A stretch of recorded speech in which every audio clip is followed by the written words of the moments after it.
Presto perfume present ചെയ്യുന്ന mentalism ഷോയിലേക്ക് നിങ്ങൾക്ക് ഏവർക്കും ഒരിക്കൽ കൂടി സ്വാഗതം. ഞാൻ നിങ്ങളുടെ സ്വന്തം മെന്റലിസ്റ്റ് അബ്ദുൽ ബാസിത്താണ്. ഇന്നെന്റെ കൂടെ ഉള്ളത് മിസ്റ്റർ റഫീഖ്. Good night. സുഖല്ലേ? ഹാപ്പി ആയിട്ടിരിക്കുന്നല്ലേ? ഓക്കെ, ഇന്ന് നമ്മളൊരു മെന്റലിസം പുതിയ ട്രിക്കാണ് കാണിക്കാൻ പോകുന്നത്. പിന്നെ മനസ്സിലേക്ക് ഒളിപ്പിച്ചിരിക്കുന്ന നമ്പർ കണ്ടുപിടിക്കാൻ പോവുകയാണ്. റഫീഖ, നിങ്ങൾ ചെയ്യേണ്ടത് 1-ന്റെയും 50-ന്റെയും ഇടയിലുള്ള ഒരു സംഖ്യ മനസ്സിലേക്ക് ഓർമ്മിക്കുക. റാൻഡമായിട്ടുള്ള സംഖ്യ ഓർമ്മിച്ച. ഓക്കെ, മനസ്സിൽ നന്നായിട്ട് റിപ്പീറ്റ് ചെയ്യാം. ഞാൻ ആ സംഖ്യ എഴുതാൻ വേണ്ടി നോക്കാം. ഓക്കെ, നന്നായിട്ട് റിപ്പീറ്റ് ചെയ്യാം. എഗൈൻ. അത് 2 അക്ക സംഖ്യയാണ് അല്ലേ?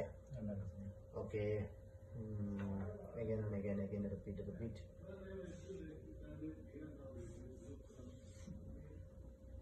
ഓക്കെ, ഞാൻ എന്റെ പ്രിഡിക്ഷൻ എഴുതി കഴിഞ്ഞു. അപ്പോ ഏതാണ് ആ സംഖ്യ? ഏതാണെന്ന് പറയാമോ? 13 ആണല്ലേ? Okay, 13. Okay, thank you so much.